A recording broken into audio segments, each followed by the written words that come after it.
আসসালামু আলাইকুম প্রিয় সুপ্রিয় খামারি ভাই বোনেরা, আশা করি আপনারা সবাই ভালো আছেন। এই শীতের দিনে আলহামদুলিল্লাহ আপনাদের কাছে নতুন একটা ভিডিও নিয়ে আসলাম। এই শীতের মধ্যে অনেকেই বাচ্চা ফুটাতে চায় না, ভয় পায়, কারণ বাচ্চা টিকাতে পারে না। আসলে বাচ্চাটা ফুটানটা হলো সবচেয়ে যেমন দ্রুত এবং বুডিংটা হলো তার থেকে সবচেয়ে বেশি কঠিন। বোটিংটা যদি কেউ ঠিক মতন করতে পারে, বোটিংটা ঠিক করলে আশা করি একটা বাচ্চাও কোনো সমস্যা হয় না। আর বোটিং যদি ঠিক মতন হয় তাহলে ওই বাচ্চা কাটে না। অনেকেই নিয়ে বাচ্চা নিয়ে বলে ভাই বাচ্চা আনলাম, বাচ্চা মারা গেল, এই 10টা মরে গেলো, 5টা মরে গেলো। আসলে তো ওনার তো বোটিংই ঠিক নেই, তো ওনার বাচ্চা মরবো না কি? আগে বোটিংটা ঠিক মতন করতে হবে। আপনার বোটিংটা ঠিক মতন যদি করেন তাহলে আপনার বাচ্চা ইনশাল্লাহ পরিপূর্ণ সুস্থ থাকবে। এই যে দেখেন, এই যে আমি আজকেও কিছু ডিম বসাম, এই যে 700 ডিম বসাম। এই যে ডিমগুলি দেখেন সব এগেরেটের ডিম। আমি বাছাই করে ডিম বসাই, বাছাই করে আমি 2টা ধাপে ডিম বসাই। একটা হলো এগেরেটের, একটা হলো বি গ্রেডের। বি গ্রেডটা যেটা, ওটা আমি বিক্রি করি না, ওটা আমি মাংসের জন্য আমি নিজে ওটা তৈরি করি। আর এই গ্রেডেরটা আমি বিক্রি করি।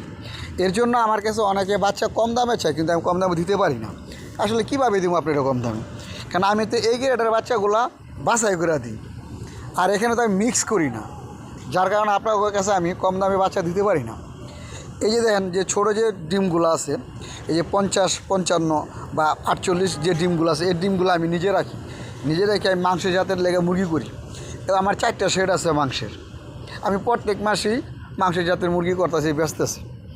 ঠিক আছে, তো আশা করি আপনারা নেন, আপনারা তার পরিচালনা ঠিক মতন করেন।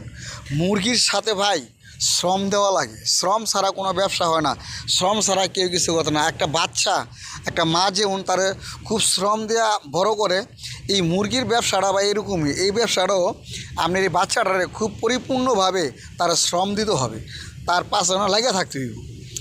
মুরগির সবচেয়ে ভালো জিনিস বুঝতে হবে হলো, সেটা হলো ডাক্তারের সাথে পরামর্শ করতে হবে। আর আপনি নিজেও বুঝবেন লিটারটা, এই মুরগির রোগ একটাই, ঠান্ডা। ঠান্ডার থেকে যদি আপনি বাঁচাতে পারেন ইনশাল্লাহ আপনার মুরগির কোনো সমস্যা নাই। আপনার মুরগি দ্রুত মাংস বাড়বো, দ্রুত বড় হইব, দেখবেন চঞ্চল কত, দৌড়াইতেছে কত, করতেছে কেন। অসুস্থ থাকলে ওই মুরগি ঝিমবে, ঝিমানো থাকবে, ওই মুরগি লড়াচড়া করবে না, খাবে না, তার ওইরকম পরিপূর্ণ গ্রোথ আসবে না। আপনি যা খাওয়াইতেছেন তাই লস। কিন্তু আমরা যাই করি, যেটাই করি, আমরা একটা কথা খেয়াল রাখতে হইব যে মুরগির পাশে সারাক্ষণ লাগা থাকতে হইব এবং দেখতে হইব যে মুরগিটার কী সমস্যা, কী প্রবলেম রয়, খাবারটা ঠিক মতন খাইতেছি কিনা, পানিটা ঠিক মতন খাইতেছে কিনা, আর ওই কোনো পায়খানা কোনো সমস্যা আছে কিনা, বা লিটারে কোনো গ্যাস হইতেছে কিনা, বা বাতির ইটা আর কতটুকু প্রয়োজন দরকার, মানে ওইরকম আমাদের খেয়াল করতে হবে। ঠিক আছে, যাই হোক, অনেক কথাই বললাম আপনাদের সাথে। এই যে দেখেন আমার এই যে জিরু বাচ্চা, এই জিরু বাচ্চা আছে এখানে, তারপরে ওই জিরুর থেকে 10 দিনের বাচ্চা আছে, 20 দিনের বাচ্চা আছে। আমরা জিরু বাচ্চার থেকে ধরে যে কোনো বাচ্চা বিক্রি করে থাকি এবং মাংসের জাতের মুরগি বিক্রি করে থাকি। কারো বিয়ের অনুষ্ঠানের মুরগিও আমরা বিক্রি করে থাকি, তাদের অনুষ্ঠানের মুরগিও অর্ডার নিই।